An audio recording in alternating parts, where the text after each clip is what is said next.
வணக்கம். இது லங்கா டுடேயின் இன்றைய மதிய நேர உலக செய்திகள். முதலில் தலைப்புச் செய்திகள். கட்டுப்படுத்த முடியாத புதிய வைரஸ் தோன்ற வாய்ப்பு, உலக சுகாதார அமைப்பு எச்சரிக்கை. அமெரிக்காவில் ஒரே நாளில் 350 பேர் கொரோனாவால் உயிரிழப்பு. அமெரிக்காவில் விருந்து நிகழ்ச்சியில் துப்பாக்கிச் சூடு, 2 பேர் பலி. ஆப்கானிஸ்தானில் திருமண வீட்டில் 13 பேரை கொலை செய்த தலிபான்கள், இசை நிகழ்ச்சியை தடுக்க செய்த கொடுஞ்செயல். லண்டன் விமான நிலையத்தில் பரபரப்பு, திடீரென வெளியேற்றப்பட்ட மக்கள், ஒருவர் கைது. கனேடிய குடியேற்றத்தில் 2022 முதல் நடைமுறைக்கு வரும் மாற்றங்கள். ஆப்கானிஸ்தானிலிருந்து முதல் ஓரின சேர்க்கையாளர் குழுவை வெளியேற்றியது பிரித்தானியா. கொரோனாவுக்கு எதிரான உலகளாவிய போரில் ஒரே பூமி ஒரே ஆரோக்கியம், பிரதமர் மோடி தெரிவிப்பு. இனி விரிவான செய்திகள். உலகளவில் கொரோனா வைரஸ் தொற்று பாதிப்பில் முதலிடத்தில் அமெரிக்காவும், 2ஆம் இடத்தில் இந்தியாவும், 3ஆம் இடத்தில் பிரேசிலும் உள்ளன. இதுவரை உலகளவில் 24.71 கோடிக்கும் அதிகமானோர் கொரோனா வைரஸால் பாதிக்கப்பட்டுள்ளனர். இந்நிலையில் அமெரிக்காவில் கடந்த 24 மணி நேரத்தில் புதிதாக 26,335 பேருக்கு கொரோனா பாதிப்பு உறுதி செய்யப்பட்டுள்ளது. அமெரிக்காவில் கொரோனா வைரஸ் தொற்றால் பாதிக்கப்பட்டோரின் எண்ணிக்கை 4,67,99,970 உயர்ந்துள்ளது. அமெரிக்காவில் கடந்த 24 மணி நேரத்தில் 350 பேர் கொரோனா பாதிப்பால் உயிரிழந்துள்ளனர். அதன் மூலம் கொரோனா தொற்றுக்கு பலியானோரின் எண்ணிக்கை 7,66,117 உள்ளது. அமெரிக்காவில் இதுவரை 3,66,92,264 பேர் சிகிச்சை பெற்று கொரோனா தொற்றிலிருந்து குணமடைந்து வீடு திரும்பியுள்ளனர். கொரோனா தொற்றிற்கு தற்போது 93,41,589 பேர் சிகிச்சை பெற்று வருகின்றனர். அமெரிக்காவின் கலிபோர்னியா மாகாணத்தில் சேக்ரெமென்டோ நகரில் நள்ளிரவில் விருந்து நிகழ்ச்சி ஒன்று நடந்து வந்தது. இதில் நூற்றுக்கணக்கானோர் கலந்து கொண்டனர். இந்த நிலையில் அதிகாலை 1 மணியளவில் விருந்து நிகழ்ச்சியில் திடீரென துப்பாக்கிச் சூடு நடத்தப்பட்டுள்ளது. இந்த சம்பவத்தில் 2 பேர் கொல்லப்பட்டுள்ளனர், 5 பேர் காயமடைந்துள்ளனர். இதுபற்றி தகவல் அறிந்து சென்ற அதிகாரிகள் அவர்களை மீட்டு சிகிச்சைக்காக மருத்துவமனையில் சேர்த்துள்ளனர்.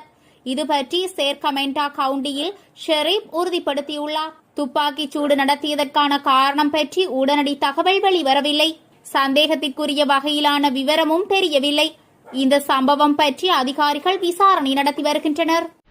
ஆப்கானிஸ்தானில் திருமண விழாவில் நடந்த இசை நிகழ்ச்சியை தடுத்து நிறுத்த தலிபான்கள் 13 பேரை சுட்டு கொலை செய்த சம்பவம் அதிர்ச்சியை ஏற்படுத்தியுள்ளது. ஆப்கானிஸ்தானில் இசை நிகழ்ச்சிகள் நடத்த அனுமதி இல்லை என தலிபான்கள் ஏற்கனவே அறிவித்திருந்த நிலையிலேயே இந்த கொடூர சம்பவம் அரங்கேறியுள்ளது. அந்த தகவலை அந்நாட்டின் முன்னாள் துணை அதிபர் அமருல்லா சாலே டுவிட்டரில் வெளியிட்டுள்ளார். அவரின் பதிவில் நங்கஹார் என்ற இடத்தில் திருமண நிகழ்வில் இசை நிகழ்ச்சி நடைபெற இருப்பதை அறிந்த தலிபான் பயங்கரவாதிகள் 13 பேரை சுட்டுக் கொண்டுள்ளனர்.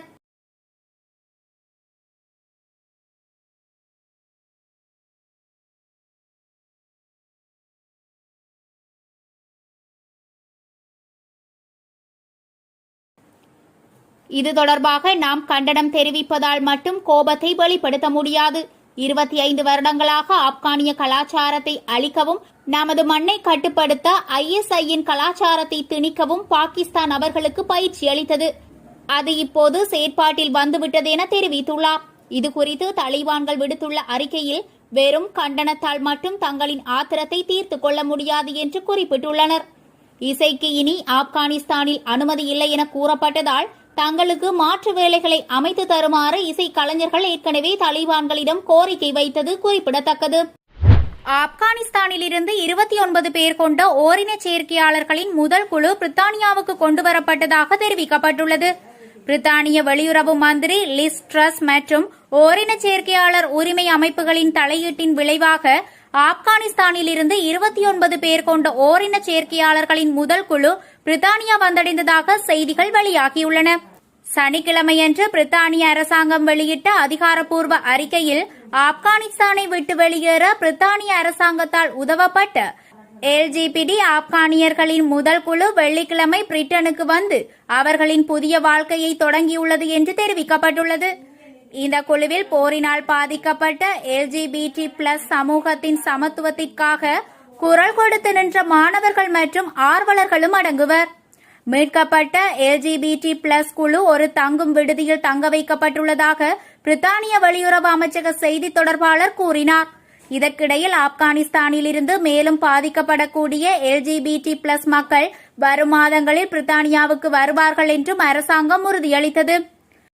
லண்டன் ஸ்டான்ஸ்டெட் விமான நிலையத்தில் சந்தேகத்திற்கிடமான ஒரு மூட்டை கிடப்பது தெரிய வந்ததும் அங்கிருந்த மக்கள் அனைவரும் வெளியேற்றப்பட்டனர். இந்த சம்பவம் அப்பகுதியில் பரபரப்பை ஏற்படுத்தியது. சனிக்கிழமை மதியம் 1 மணியளவில் லண்டனில் உள்ள ஸ்டான்ஸ்டெட் விமான நிலையத்தில் டெர்மினல் 1 பயணிகள் வெளியேற்றப்பட்டனர். மேலும் அங்கிருந்த சில கடைகள் மூடப்பட்டன. தொடர்ந்து போலீசார் அந்த மர்ம பொருளை அடையாளம் காண சம்பவ இடத்திற்கு விரைந்துள்ளனர். பாதுகாப்பு பகுதியில் சந்தேகத்திற்குரிய பேக்கேஜ் பற்றிய கவலைகளை தொடர்ந்து நாங்கள் தற்போது ஸ்டான்ஸ்டெட் விமான நிலையத்தில் இருக்கிறோம். சம்பவ இடத்தை சுற்றி தடுப்பு அமைக்கப்பட்டுள்ளது. விமான நிலையத்தின் அந்த பகுதியில் இருந்து பயணிகள் வெளியேற்றப்பட்டு பாதுகாப்பான நிலைக்கு கொண்டு வரப்பட்டுள்ளனர். அதனைத் தொடர்ந்து ராணுவ வெடிகுண்டு நிபுணர்கள் அந்த பேக்கேஜை ஆய்வு செய்வார்கள் என தெரிவித்தனர். விமான நிலையத்தில் இருந்த பயணியொருவர் தனது ட்விட்டர் பக்கத்தில் ஒரு டியூட் ஃப்ரீ கடை மூடப்படும் காட்சிகளை வெளியிட்டுள்ளார். ஆய்வு மேற்கொள்ளப்பட்டதை அடுத்து அந்த மர்ம பொருள் குறித்த தகவலை போலீசார் வெளியிடவில்லை. இருப்பினும் இந்த சம்பவம் தொடர்பில் ஒருவர் கைது செய்யப்பட்டுள்ளதாக தெரிவித்தனர். இந்தியா உள்ளிட்ட 20 நாடுகளை உள்ளடக்கிய G20 அமைப்பின் உச்சி மாநாடு இத்தாலி தலைநகர் ரோமில் நடைபெற்று வருகிறது. இத்தாலி தலைமையில் நடைபெறும் இந்த மாநாட்டில் இந்திய பிரதமர் மோடி உட்பட G20 நாடுகளின் தலைவர்கள் பங்கேற்றுள்ளனர். இம்மாநாட்டின் போது உலக நாடுகளின் தலைவர்களை பிரதமர் மோடி சந்தித்தார். ஐநா சபையில் பொதுச் செயலாளர் ஆண்டனியோ குட்ரேஸ், உலக சுகாதார அமைப்பின் தலைவர் பெட்ரோஸ் அதானம் கேப்ரிஷியஸ், இங்கிலாந்து பிரதமர் போரிஸ் ஜான்சன், ஜெர்மனி பிரதமர் ஏஞ்சலா மேக்கல், துருக்கி அதிபர் எர்டோகன் உள்பட பல தலைவர்களுடன் பிரதமர் மோடி கலந்துரையாடியுள்ளார். இந்நிலையில் கொரோனாவுக்கு எதிரான உலகளாவிய போரில் இந்தியாவின் பங்களிப்புகளை தான் எடுத்துரைத்ததாக பிரதமர் மோடி தெரிவித்துள்ளார். இது தொடர்பாக அவர் தனது ட்விட்டரில் G20யின் இன்றைய நடவடிக்கைகள் விரிவான மற்றும் உற்பத்தியாக இருந்தன. நான் பல்வேறு அமர்வுகளில் பங்கேற்றேன், இருதரப்பு சந்திப்புகளில் பங்கேற்றேன் மற்றும் உச்சி மாநாட்டின் ஆலோசனைகளின் ஓரங்களில் பல தலைவர்களையும் சந்தித்தேன்.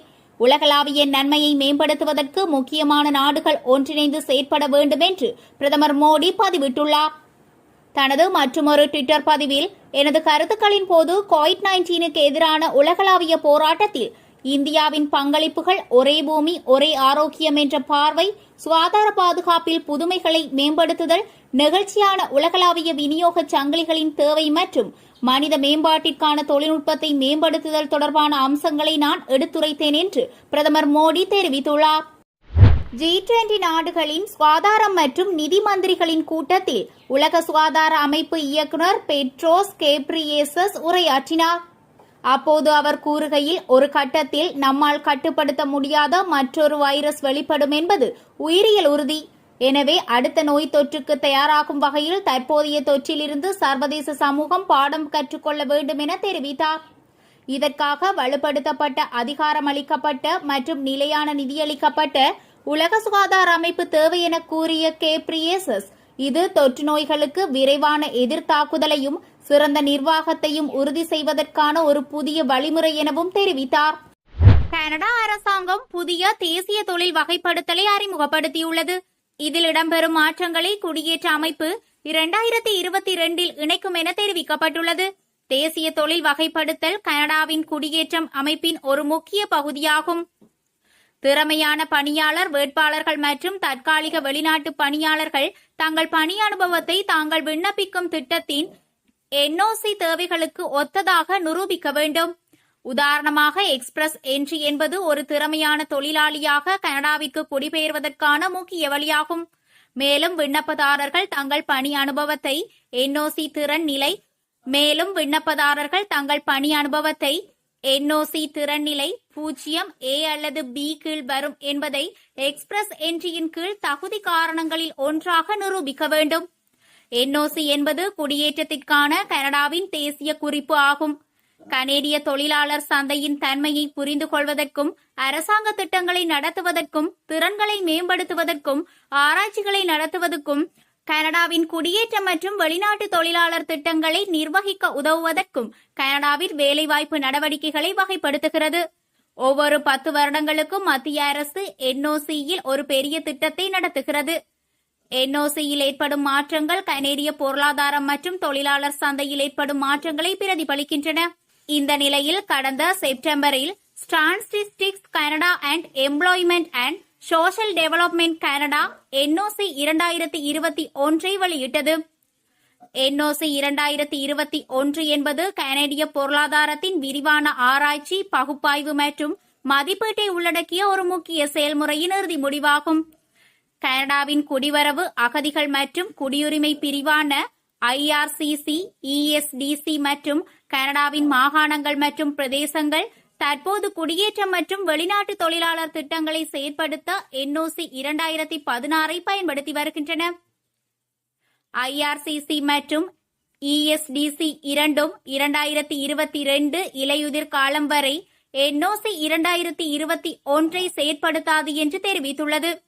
ஏனெனில் குடியேற்ற விண்ணப்பதாரர்கள் உட்பட பங்குதாரர்களுக்கு என்ஓசி 2021 பாதிப்பை ஏற்படுத்துமா என்பதை பற்றி அறிய மத்திய அரசு அதிக நேரம் கொடுக்க விரும்புகிறது.